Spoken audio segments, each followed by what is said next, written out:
Manžel ma opustil kvôli mojej mame a potom sa ku mne doplazil späť, keď zistil, že ona nedostala žiadne dedičstvo a všetko som zdedila ja.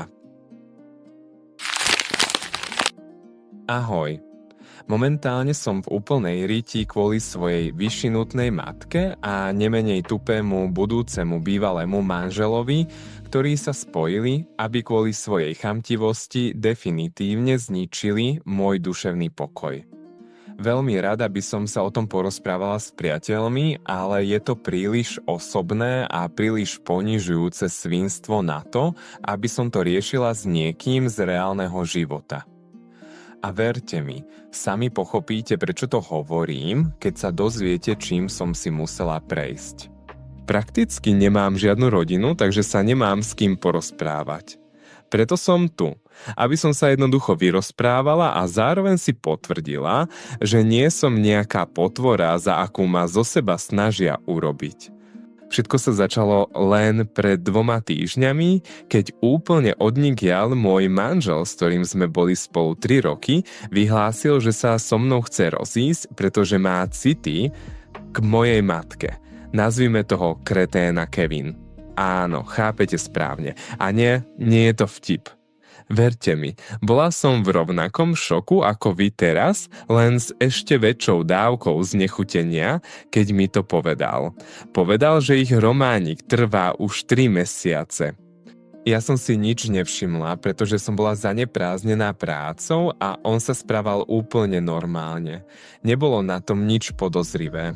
Pre kontext, moja mama je odo mňa staršia len o 20 rokov. Mne je teraz 27, jej 47. Porodila ma, keď ešte študovala na vysokej škole. Môj otec ju opustil v ten istý deň, keď mu povedala, že je tehotná. Lenže jej vtedy stačila akákoľvek zámienka, aby mohla školu nechať, takže sa rozhodla dieťa si nechať a svojej mame, mojej starej mame, povedala, že chce byť slobodnou matkou. Moji starí rodičia boli dosť bohatí na to, aby si to mohla dovoliť. Hoci boli proti jej rozhodnutiu nechať štúdium. Snažili sa ju presvedčiť, aby sa po mojom narodení vrátila na vysokú školu, ale odmietla. Mama vyskúšala množstvo rôznych povolaní, až sa nakoniec usadila pri interiérovom dizajne. Nie, ona nie je interiérová dizajnérka. Nič nenavrhuje. Len ľuďom radí, kam postaviť nábytok a ako vyzdobiť miestnosť, aby vyzerala pekne. Skrátka blbosť pre boháčov, ale ide jej to celkom dobre. Nie je žiadna profesionálka, nemá žiadny diplom, ale keďže môj starý otec bol známy realitný maklér, prihadzoval jej klientov. Moja mama je ten najnespoľahlivejší človek, ktorý sa väčšine na všetko vykašle a má doslova šialené šťastie, že sa narodila do zabezpečenej rodiny, pretože inak by už dávno skončila na ulici. V podstate ma vychovali starí rodičia, lebo mama na mňa nikdy nemala čas. A nebolo to kvôli práci. Bola zanepráznená tým, že lietala po večierkoch zatiaľ, čo som vyrastala. Ako dieťa som si dokonca vážne myslela, že stará mama a starý otec sú moji skutoční rodičia a mama je len moja staršia sestra alebo niečo podobné. Takto prebehlo moje detstvo a keď som sa stala tínedžerkou, už som od svojej mamy nič neočakávala. Bola rovnako bezstarostná ako vždy. Môj starý otec zomrel, keď som bola v 7. ročníku a od tej chvíle sme s babkou zostali sami proti celému svetu. Vrátane mojej mamy, pretože práve s ňou to bolo najčastejšie najťažšie. Ak si niekedy musela ako 15-ročná školáčka svojej vlastnej matke vysvetľovať, prečo nie je dobrý nápad letieť na Island s chlapom, ktorého spoznala na Tindri pred 2 dňami, tak pochopíš, aké boli moje tínedžerské roky. Ona je úplná hlupaňa a je to jej absolútne jedno, ako jej správanie vplýva na iných ľudí. Nezáleží jej ani na vlastnej rodine. Babička mi vždy vtĺkala do hlavy, že po jej smrti zostanem sama, pretože od mamy sa žiadnej pomoci nedočkám. Preto som makala ako kôň a niečo som zo seba vybudovala. Dnes zastávam pozíciu prevádzkovej riaditeľky v jednej firme. Zarábam 2-krát viac ako Kevin. On je šéf predajného oddelenia v malej firme, ale nikdy som mu to nevyčítala ani sa nesnažila ho znižovať. Čiastočne preto, že som vyštudovala jednu z najlepších obchodných škôl v štáte a stážovala v tej istej firme, kde teraz pracujem, vďaka kontaktom babičky. Naučila ma byť pokornou na rozdiel od Kevina a mojej mamy, ktorí si predstavovali, že sú nejaké hviezdy na rovnom mieste, hoci ešte nič nedosiahli. S Kevinom sme sa zoznámili na narodeninovej oslave spoločného priateľa pred približne 5 rokmi a hneď sme sa spriatelili. Zistili sme, že máme veľa spoločných záujmov. Chodili sme spolu 2 roky a keď mi urobil návrh, ani som neváhala a hneď som povedala áno. Zdalo sa, že je dobrý človek. Aspoň som si to vtedy myslela. Často si robil srandu, že mám horúcu mamu, čo zrejme nebolo úplne nepravda. Nikdy by som ju však nenazvala horúcou, pretože je vyšinutá a navyše je to moja mama. Ale poprieť, že podľa svojho veku vyzerá celkom dobre, nemôžem. Zarobila obrovské peniaze na tom, že ľuďom predávala údajný feng shui dekor a potom všetky tie prachy míňala na kozmetiku a botox. Absolútne nechcem znižovať skutočných odborníkov na dekorovanie s profesionálnym vzdelaním a možno feng shui naozaj funguje, ale všetko, čím sa moja mama zaoberá, je obyčajný podvod na peniaze, pretože v tom doslova nič nechápe. Rešpektujem ľudí, ktorí naozaj vedia, čo robia, ale moja mama k ním nepatrí. A k tomu všetkému je jednoducho hrozný človek, takže mám plné právo o nej hovoriť zle. Myslela som si, že Kevin nebude ako všetci moji bývalí a že mu bude možné dôverovať. Ale aj tu som narazila. Vtipkoval, že moja mama je taká horúca, že by mohla prejsť za moju sestru. Napriek tomu, aké napäté boli naše vzťahy, som sa smiala, pretože kto by vôbec mohol pomyslieť, že sa niečo také v skutočnosti stane. Vlastne som sa s mamou stretávala len kvôli babke. Práve ona ma vychovala takú, aká som a za to jej budem navždy vďačná, aj keď to znamenalo znášať jej vyšinutú dcéru. Babka nikdy nemohla mame odolať, pretože bola dobrý človek a milovala svoju dcéru napriek všetkým jej nedostatkom. Moja mama však napriek všetkému môjmu úsiliu nikdy nedokázala milovať mňa viac ako seba samu. Aj keď babka zomrela pred takmer rokom, stále som sa snažila udržiavať kontakt s mamou. Naše vzťahy boli otrasné, ale aj tak som sa o ňu starala skôr zo záväzku voči babke. Ale všetko to skončilo pred 2 týždňami, keď mi Kevin prezradil ich aférku.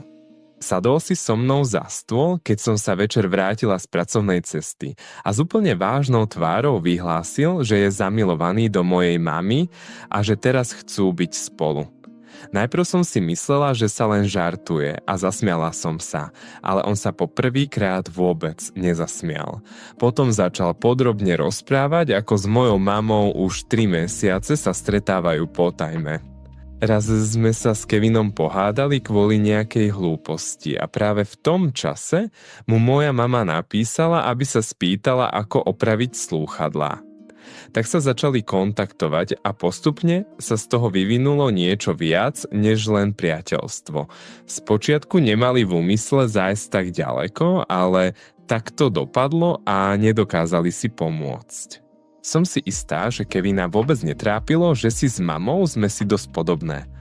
Vyhodila som ho von v tej istej minúte a ani sa veľmi nebránil, pretože presne vedel, že môže v pokoji ísť k mojej mamičke. Zdá sa mi, že som vtedy dorazila celú fľašu vína a revala ako zmyslov zbavená. Sedela som tak až do rána a plakala som tak, že mi oči opuchli na dvojnásobok. Asi okolo 4:30 ráno, neschopná zvládnuť tú zúrivosť a bolesť, som sa rozhodla napísať mame. Bola som opitá a pravdepodobne práve to ma prinútilo poslať tú správu. Nahrnula som na ňu kopu vecí a napísala som jej, že bola príšernou, posratou dcérou pre babku a rovnako posratou matkou pre mňa. A že s vekom bola už len horšia a horšia. Povedala som jej, že nie je nič viac než podvodníčka a že hneď ako jej vyprchá botox a vyplne, Kevin v nej uvidí tú odpornú čarodejnicu, ktorou v skutočnosti je, a tiež ju opustí. Nečakala som, že mi vôbec odpíše, ale odpísala. A do čerta tá správa mi otvorila oči. Napísala, že možno raz stratí svoju krásu, ale určite nestratí bankový účet, ktorý sa má čoskoro zväčšiť 10-násobne vďaka babkinmu závetu. Na to som úplne zabudla, keď som prežívala jej smrť, ale jej právnik vtedy hovoril, že presný obsah závetu sa dozvieme až po uplynutí lehôd na dedenie. To malo trvať asi 6 až 9 mesiacov a odvtedy už ubehlo dosť času, takže čoskoro sme mali dostať správy. Babička dala právnikovi jasný pokyn, aby nám neprezradil, kto a čo dostane, kým neuplynie celá lehota. Jediné, čo sme vedeli, bolo, kde chcela byť pochovaná. A nič viac. Takže ani ja, ani mama sme nevedeli, čo presne nám pripadne. Ale keďže babka mala veľa peňazí, majetku a nehnuteľností, očakávali sme dosť štedré dedičstvo. Presnejšie povedané, očakávala ho mama. Keď babka zomrela, mňa zaujímalo len jedno, že tu už nie je a že som naozaj sama. Obsah závetu ma príliš nezaujímal, pretože peniaze som nikdy nepokladala za dôležitejšie než vzťahy. A ukázalo sa, že Kevinovi peniaze záležali. Práve preto si vybral moju mamu a nie mňa. Obaja počítali s tým, že jej časť dedičstva bude väčšia než tá moja. Zrejme si boli v tom 100% istí, pretože mama sa mi chválila, ako by už všetko vedela od právnika a presne vedela, čo dostane ešte skôr, než mi to oznámili. Takže som na jej správu vôbec neodpísala a len som sa snažila všetko to vypudiť z hlavy. Na druhý deň som sa však stretla so svojím právnikom a povedala mu, že chcem podať žiadosť o rozvod čo najskôr. Týždeň po Kevinovom priznaní boli všetky dokumenty pripravené. Teraz už len zostávalo počkať, kým rozvod skončí, aby si mohol užiť zvyšok svojich dní s matkou svojej bývalej manželky. Ale stalo sa skutočné zázrak. Za to som nekonečne vďačná babke, pretože aj po smrti ma stále chráni. Vopred som požiadala babkyňho právnika, exekútora závetu, aby nás s mamou informovali zvlášť, pretože by som nevydržala sedieť v jednej miestnosti s ňou a Kevinom. A pred 5 dňami mi oznámili, že mama už zistila, čo jej pripadlo a teraz je rád na mňa.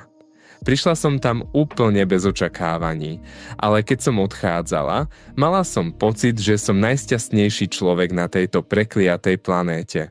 Dedičstvo po babke, všetky peniaze, majetky a nehnuteľnosti pripadlo mne a mame zostal len diamantový prsteň a k nemu pasujúce náušnice, ktoré babka nosila za svojho života.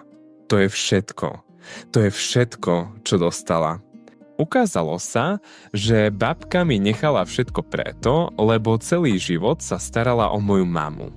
A teraz, keď má mama skoro 50, je už dosť dospelá na to, aby sa začala starať sama o seba. Takže, akokoľvek paradoxne to znie, babka, ktorá mi vždy hovorila, že po jej smrti zostanem sama, v skutočnosti urobila všetko, aby som bola finančne zabezpečená a nezávislá od dedičstva. A tá istá žena, ktorá celý svoj biedný život počítala s babkinou podporou, zostala s prázdnymi rukami.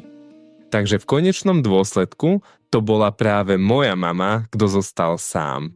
Bola to karma v jej najlepšej a zároveň najkrutejšej podobe. A nikdy v živote som sa necítila taká šťastná ako v tom momente. Moja mama sa o všetkom dozvedela len hodinu predo mnou, ale netušila som, čo urobí ďalej. A začalo ma to dokonca zaujímať, pretože som bola presvedčená, aj keby sa mama nepokúsila nadviazať kontakt, Kevin to určite urobí. A presne tak sa to aj stalo. Ani sa nesnažil predstierať slušnosť, už na druhý deň mi napísal, že urobil obrovskú chybu a chce sa vrátiť, ak ho ešte príjmem. Povedal, že on a mama si nikdy nepasovali a že po pár dňoch strávených s ňou si uvedomil, aké dobre mu bolo so mnou. Že teraz všetko pochopil a chce dať nášmu manželstvu druhú šancu. Doslova som sa nahlas zasmiala, keď som si prečítala tú jeho žalostnú snahu o zmierenie. Zrejme ani netušili, že už viem. Mojej mame takmer nič nepripadlo, žiadne veľké dedičstvo nebude. Celý deň som rozmýšľala, čo mu odpísať a nakoniec som mu jednoducho poslala emoji klauna a zablokovala ho. A bola som si 100% istá, že o tom ešte ani mame nepovedal. Takže, aby som mala istotu, som spravila screenshot jeho správy a poslala ho jej, ale s 3 klaunami. Potom som vypla telefón, pretože som nechcela riešiť ten cirkus, ktorý by nevyhnutne nasledoval. Namiesto toho som zapla Netflix a rozhodla sa jednoducho pokojne stráviť večer, nedovoľujúc ani Kevinovi, ani mame, aby mi ďalej zbytočne kazili nervy. Na druhý deň ráno som sa dozvedela, ako to celé dopadlo. Všetko mi prezradila dcéra susedky mojej mamy. Mimochodom, mama stále žije v tom dome, kde som vyrastala. Starý otec odkázal tento dom babke a jej dcére, takže po babkinej smrti tam mama zostala bývať. Som kamarátka s dcérou susedky, takže mi všetko prezradila. Okolo 10 večer začula, ako z domu mojej mamy vychádza hlasný rev. Nikto z ich rodiny sa neponáhľal zisťovať, čo sa deje, pretože všetci poznali moju mamu a nikto ju nemal rád. Ale potom sa náhle ozvali zúfalé výkriky a to už ich donútilo výjsť von. Moja šialená mama doslova vyhodila Kevina z domu a on ležal na chodníku, kým na ňo hádzala všetko, čo jej prišlo pod ruku a kričala tie najohavnejšie, najodpornejšie veci. Kevin zakričal, pretože chytila ťažkú knihu v tvrdej väzbe a hodila ju na neho. Bohužiaľ, trafil ho priamo do čela. Keď susedia vybehli von, už mal rozrezané čelo a snažil sa zastaviť krv rukou. Rána bola dosť vážna a museli mu dať 5 stehov. Dozvedieť sa o tom bolo, mierne povedané, poriadne desivé. On dokonca podal na moju mamu trestné oznámenie na políciu. Nakoniec jej len uložili obrovskú pokutu, ale Kevin skutočne utrpel. Ona samozrejme nechcela, aby to dopadlo takto a v tom momente nebola úplne pri zmysloch, takže policajti k nej pristúpili zhovievavo. Navyše má výborného právnika a je priateľkou manželky okresného prokurátora. To všetko tiež zohralo svoju úlohu. A samozrejme, hneď ako sa vrátila domov, okamžite ma obvinila zo všetkého a začala posielať kopu odporných správ zo svojho druhého čísla, ktoré som nezablokovala. Snažím sa ich zo všetkých síl ignorovať. Aj tak sa nemôžem ubrániť otázke, nebola to moja vina? To, čo so mnou spravili Kevin a mama, je samozrejme nepriateľné. Ale teraz rozmýšľam, či by nebolo lepšie sa jednoducho tešiť z toho, čo mám a nesnažiť sa zasahovať do ich života, len aby som im ublížila na oplátku. To, čo som urobila ja, bolo tiež zo zlosti a ublíženia. A ak niečo, tak na to nie som hrdá. Keby som bola vedela, že to celé povedie k takýmto šialeným následkom, nikdy by som tej mame neposlala ten screenshot. Ja som len chcela, aby sa im to obrátilo proti ním, aby im bolo zlé. Ani len mi nenapadlo, že by niekto mohol reálne utrpieť újmu. Moja mama na nikoho nikdy nezaútočila. Aspoň pokiaľ viem. Takže som to jednoducho nemohla predvídať. Je mi strašne ľúto, že to takto dopadlo a jej neustále pokusy vykreslovať sa ako obeť a urobiť zo mňa zloducha tú situáciu len zhoršujú. Dokonca aj Kevin teraz zverejňuje nejaké pochybné citáty o zrade a podobné sračky, čo je samo o sebe maximálne ironické, ale o to teraz nejde. Teraz mám pocit, že na mňa jednoducho zvaľujú všetku vinu. Neviem. Je mi naozaj ľúto, že som sa vôbec miešala do vzťahu mojej mamy a môjho takmer už bývalého manžela len preto, že sa chválila, ako by mi ho odlákala vďaka dedičstvu, ktoré v skutočnosti ani nemá. Update 1. Decká, obrovské ďakujem za tú neuveriteľnú podporu v komentároch. Ďakujem za všetky milé slova a najmä tým, ktorí písali o babke. Áno, bola výnimočná a naozaj si myslím, že som nesmierne šťastná, že bola v mojom živote. Som naozaj jeden z najšťastnejších ľudí na svete, keď som ako dieťa mala po svojom boku takú skvelú ženu, ako bola babka. To aspoň trochu vyvažuje fakt, že mám takú mamu. Teraz už necítim vinu za to, čo sa stalo, pretože v skutočnosti som neurobila nič mimoriadne hrozné.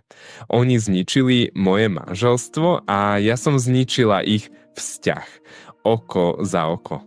Bola to moja mama, kto sa úplne odviazal a fyzicky sa vrhol na muža, ktorého vraj miluje, takže ľutovať ju rozhodne nemienim. Šialená je ona, nie ja. A určite mi nedovolí, aby som sa cítila ako zloduch, pretože všetko, čo sa stalo, je výlučne na jej svedomí. Kevin utrpel. Áno, trochu má jeho ľúto, pretože násilie nie je prípustné, ale zároveň je to ten istý chlap, ktorý doslova podviedol svoju manželku s jej vlastnou matkou. To je odporné a nechápem, ako vôbec niekto môže myslieť, že po niečom takom má ešte právo žiadať, aby sa ku mne vrátil. Je mi ľúto, že utrpel, ale nie je to moja vina. Nie je to moja vina ani môj problém, preto som sa rozhodla zablokovať ich všade, kde sa len dá. Začala som vážne uvažovať o súdnom zákaze kontaktu, pretože mama naozaj stratila rozum. Kto vie, čo má v hlave a čo ešte dokáže vyviesť? Ak je na mňa nahnevaná za to, že som zničila jej lásku, môže sa úplne rovnako obrátiť proti mne. Ja to nechcem, ale zároveň nechcem zahodiť všetko, čo som za tie roky dosiahla a utekať len preto, že moja mama je psychicky narušené monštrum. Takže súdny zákaz kontaktu je asi najlepší spôsob, ako sa pred ňou ochrániť. Dúfam, že k tomu nakoniec ani nepríde. Update 2. Vyzerá to tak, že si aj tak budem musieť podať žiadosť o súdny zákaz kontaktu. Takmer 2 týždne som moju mamu úplne ignorovala a už som pomaly začínala ísť ďalej. A Kevin prijal moju žiadosť o rozvod a nevyvolal žiadne spory. Zdalo sa, že sa veci pomaly stabilizujú. S pomocou terapie som sa chystala konečne pustiť celú tú odpornú situáciu. Ale žiaľ, moja mama sa rozhodla znova mi zľahčiť život.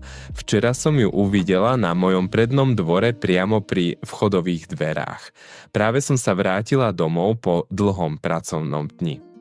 Povedala som jej, aby odišla, inak zavolám políciu priamo z auta, ale ani sa nepohla. Namiesto toho povedala, že môžem robiť, čo chcem, ale ona neodíde, kým sa so mnou nerozpráva o dedičstve. Povedala som, nech hovorí z diaľky, pretože ma naozaj zaujímalo, čo mi chce povedať. A ona rovno vyhlásila. Chce polovicu všetkého, čo som zdedila, pretože je to spravodlivé. Veď babka bola jej matka. Ja som sa jej len nahlas zasmiala do tváre a povedala som, že je to posledná osoba, ktorá má právo hovoriť o spravodlivosti. Potom som jej povedala, aby odišla, lebo jej nič nedám a vytočila som 911, keby sa rozhodla niečo vyviesť. Pozrela na mňa zlostne, ale išla k autu. A ja som hneď zavrela okná. A urobila som to práve včas, pretože hneď ako prišla, kopla do dverí spolujazca a zanechala priehlbinu. Priehlbinu som si všimla, až keď som vystúpila z auta. Nevyšla som von, kým som nevidela, že nastúpila do svojho auta a odšla na dostatočnú vzdialenosť. Hneď som všetko odfotila pre prípad, že by boli potrebné dôkazy. A mám už aj záznam z kamier pri dome, na ktorom je vidieť, ako presne to urobila. Potom som zavolala svojmu právnikovi, porozprávala, čo sa stalo a povedala, že teraz už určite chcem podať žiadosť o súdny zákaz kontaktu voči mame. Takže aj to je teraz v procese. Pokúsila som sa podať trestné oznámenie na polícii, ale keďže je priateľkou manželky okresného prokurátora, vedúci oddelenia povedal, že tu nič nemôže robiť. Ruky má zviazané. No dobre. Kašľať na to, pretože ja mám aspoň záznam z bezpečnostných kamier a ten sa nedá sfalšovať. Je tam jasne vidieť jej tvár aj všetko, čo urobila. Video som si dokonca stiahla a uložila do notebooku, aby sa nič nestratilo. Najbližších pár dní bude síce peklo, behať po súdoch a riešiť to všetko, ale aspoň sa konečne zbavím týchto ľudí. Update 3. Ahojte všetci. V poslednej dobe mám úplný chaos kvôli rozvodu a celej tej súdnej mašinérii.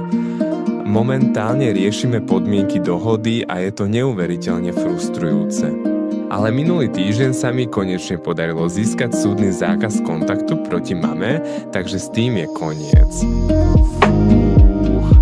Kevin so svojím právnikom vymysleli kopu klamstiev, takže teraz zbieram všetky možné dôkazy jeho podvádzania pred ďalším stretnutím. Dúfam, že potom už konečne všetko skončí. Celé to je neuveriteľne vyčerpávajúce, ale pravidelne chodím k psychologovi, aby som zvládala zlosť a nedovolila, aby mi to ničilo každodenný život. Ak som sa z toho niečo naučila, tak je to, že rozhodne nechcem skončiť ako moja šialená mama. Dobre, chlapci a dievčatá, napíšte mi, čo si o tom myslíte. Postupovala autorka správne, keď poslala screenshoty? Myslí si niekto, že mala rozdeliť dedičstvo s mamou? Ďakujem, že ste si video pozreli až do konca. Uvidíme sa v ďalšom videu. Čau.